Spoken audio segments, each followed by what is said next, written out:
Gerbiamas klausytojas, džiaugiuosi, kad nusprendėte dalyvauti ES finansuojamame Erasmus Plus projekte, kurio pavadinimas klinikinės elektrostimuliacijos svarba kineziterapijoje ir reabilitacijoje.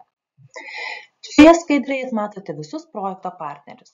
Pagrindinis partneris ir koordinatorius šio projekto yra Pamukkale's universitetas. Kiti partneriai yra Hatay Mustafa Kemal universitetas, Başkent universitetas, Süleyman Demirel universitetas, Budur Mehmet Akif Eroi universitetas. Visi šie universitetai atstovauja Turkiją. Taip pat partneris yra iš Rumunijos, tai yra Karajovos universitetas, bei Lietuvą atstovaujantis Šiaulių valstybinė kolegija. Taip pat prie šio projekto yra prisijungusios Turkijos, Rumunijos, Lietuvos ir kineziterapijos draugijos bei asociacijos. Noriu Jums pristatyti antrąjį modulį elektrostimuliacijos srovės ir 2.9 šio modulio submodulį funkcinė magnetinė stimulacija. Informaciją šiam submoduliui parengė profesorė Rusulidžija bei docentė dr. Ilija Eva. Jos abi atstovauja Krajovos universiteto fizinio lavinimo ir sporto fakulteto fizinės terapijos ir sporto medicinos katedrą. Šias skaidres įgarsino Šiaulių valstybinės kolegijos sveikatos priežiūros fakulteto reabilitacijos katedros docentė Vaida Leknavičiūtė Ablonskė. Įvadas. Magnetinį lauką sukuria elektros srovė arba elektrinis laukas. Elektros srovės sukuriamas magnetinis laukas pasižymi tais pačiais fizikiniais parametrais, kurie būdingi magnetinį lauką generuojančiai elektros srovei. Funkcinė magnetinė terapija – tai būdas gydyti uždegiminės ligas ir mažinti jų keliamą skausmą impulsais ar statiniu magnetiniu lauku veikiant skirtingas kūno sritis. Elektromagnetinį lauką generuoja žemo dažnio srovės, kurių dažnis yra 50 arba 100 Hz. Gydyme magnetinis laukas yra taikomas nuo 16 amžiaus. Paracelsas naudoja magnetus naujų audinių aplink lūžusį kaulą formavimosi skatinimui. 1845 metais Faradėjus atrado magnetizmą ir elektromagnetinę indukciją. 1902 metais paskelbti pirmi tyrimai apie biologinį magnetinių laukų poveikį įvairiems gyviems organizmams. Naujausi moksliniai tyrimai daugiausia demonstruoja pulsuojančių, tai yra pertraukiamų magnetinių laukų biologinį poveikį. Nepertraukiama magnetinė srovė yra nekenksminga žmogaus organizmui. Pasaulinė sveikatos organizacija yra nustačiusi, kad ant žmogaus kūno leidžiama naudoti magnetinį lauką, kuris yra lygus 2-3 teslom. Apyrankės, kurias mėgstame nešioti su magnetais, turi 20–130 militeslų. Klinikinių bandymų metu įrodyta, kad magnetų terapija iš tiesų malšina skausmą. Magnetai prasiskverbia giliai į audinius ir sukuria magnetinį lauką, kuris suteikia energijos, šarmina ir prisotina deguonimi, gerina impulsinę imuninės sistemos veiklą ir organizmo gijimo procesus. Funkcinės magnetinės stimuliacijos mechanizmas. Magnetinių laukų poveikio organizmui mechanizmas nėra iki galo suprastas. Manoma, kad jis panašus į elektromagnetinės spinduliuotės, tai yra trumpųjų bangų veikimo mechanizmą. Taigi, kaip tai veikia? Pirmiausia, tai yra sukeliami energijos pokyčiai ląstelių membranų lygmenyje su didesne membranų difuzija ir intensyvesne ląstelių medžiagų apykaita. Taip pat skatina naujų kraujagyslių formavimąsi, taip pat atkuriamo granuliacinio audinio žaizdose stimuliavimas, taip pat veikia kolageno gamybos stimuliavimą kremzlių lygmenyje. Taip pat veikia ląstelių oksidacinių fermentų, tokių kaip citocimų oksidazės ir peroksidazės aktyvumo skatinimą ir geresnį deguonies panaudojimą. Magnetiniai laukai prasiskverbia giliai į audinius ir sukuria funkcinę magnetinę stimuliaciją, kuri pagerina imuninės sistemos veikimo ir organizmo gijimą. Magnetinė terapija gali būti taikoma nepertraukiamai, tai yra turi raminamąjį poveikį, su pertraukiais, ritmiškai arba be ritmo ir turi bendrą stimuliuojamąjį poveikį.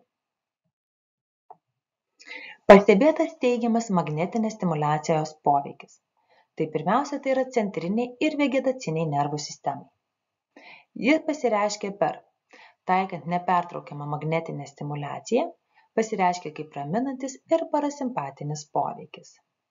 Jeigu yra taikoma pertraukiama magnetinė stimuliacija, pasireiškia kaip žadinantis ir simpatinis poveikis. Jeigu yra taikoma mažiau nei 10 Hz dažnio stimuliacija, pasireiškia kaip vagotoninis. Jei yra taikoma 50 Hz dažnio stimuliacija, pasireiškia kaip simpatinis. Taip pat kitas poveikis yra kraujo ir limfos apytaikai. Jeigu yra taikomas nepertraukiamas magnetinis laukas, yra skatinama naujų kraujagyslių vystymasis ir limfagyslių kinetika. Magnetinio stimuliacijos poveikis ląstelių metaboliniams procesams pasireiškia, kai nepertraukiama magnetinė stimuliacija taikoma ir ji stimuliuoja anabolizmą. Tuo tarpu pertraukiama magnetinė stimuliacija stimuliuoja katabolizmą. Na ir magnetinės stimuliacijos poveikis neuroraumeniniai sistemai, ypač faziniams raumenims, jei yra taikoma nepertraukiama magnetinio lauko stimuliacija, ji didina motorinių neuronų iškrovų ritmiškumą ir kartu sustiprinimą įdarbinimo reiškinį.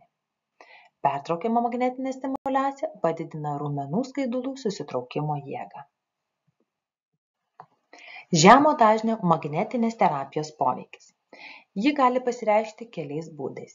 Tai pirmasis, jeigu yra taikomas nemoduliuotos nepertraukiamos formos, tai jos pasireiškia raminančių poveikių, simpatolinių poveikių, trofotropinių poveikių. Jeigu yra taikomas pertraukiamos formos, jos pasireiškia žadinamojų poveikių, simpatinių poveikių, ergotropinių poveikių. Taikymo formos pasirinkimas, pertraukiama ar nepertraukiama forma, priklauso nuo pagrindinės būklės, kūno konstitucijos, individualaus neurovegetacinio reaktyvumo ir paciento bioritmo.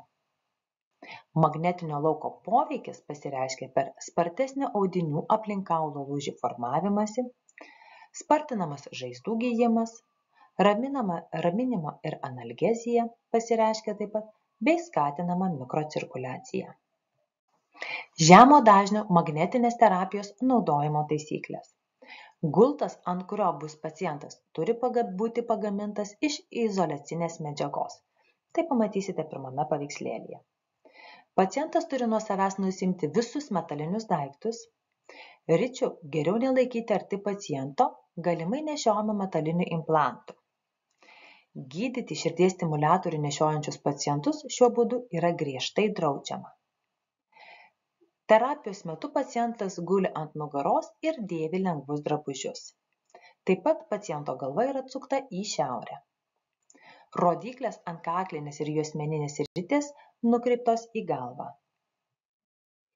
Vietos nustatymo ritės ant gydomosios kūno srities išdėstomos atsižvelgiant į polius, atitinkamai sužymėtus šiaurė ir pietus. Koksgi magnetinės stimuliacijos taikymo būdas? Paprastai magnetinės stimuliacijos prietaisai naudojami ant gydomosios srities uždedamus aplikatorius arba rites, jos dažniausiai būna kaklo arba juosmens, kurios kabinamos prie gulto. Aplikatoriai arba ritės dedamas ant paciento drabužių. Dirbant su modernia įranga, šią stimuliaciją galima naudoti ir srityse, kuriuose yra metalinių implantų. Tokiu būdu turėtų būti taikoma pertraukiama magnetinė stimuliacija. Tarp magnetinės terapijos prietaisų ir kitų elektrinių prietaisų turi būti bent 1 metro atstumas. Reikia visuomet skaityti gamintojo instrukciją ir laikytis gamintojo instrukcijoje pateiktų reikalavimų. Žemo dažnio magnetinės terapijos indikacijos. Magnetinę terapiją galima naudoti įvairių ligų ir problemų gydymui. Pavyzdžiui, esant reumatinėms ligoms. Žemo dažnio magneto terapija tinka esant lėtiniam degeneratyviniam reumatizmui, esant nesanariniam reumatui, tai yra kuomet sausgyslių uždegimai, mialgija, miogelozė, Taip pat uždegiminiam artritui esant pirmose ir antrose stadijose reumatoidinis poliartritas, ankilozoidinis spondilitas, psoriazinis artritas. Taip pat ši terapija tinka ir potrauminiams padariniams gydyti. Ja yra žaizdos, sumušimai, raumenų hematomos, patempimai, raumenų ir sausgyslių plyšimai ar lūžių gydymui. Žemo dažnio magnetoterapija gali būti taikoma ir esant neuropsichiatriniams sutrikimams, tokiems kaip neurozės, neurovegetacinė distonija, hemiplegija, paraplegija ir Parkinsono liga. Taip pat žemo dažnio magnetoterapija tinka ir gydyti esant širdies ir kraujagyslių ligoms. Tai esant funkcinėms periferinių kraujagyslių ligoms, tokioms kaip Reino liga, Reino sindromas ir akrocianozė.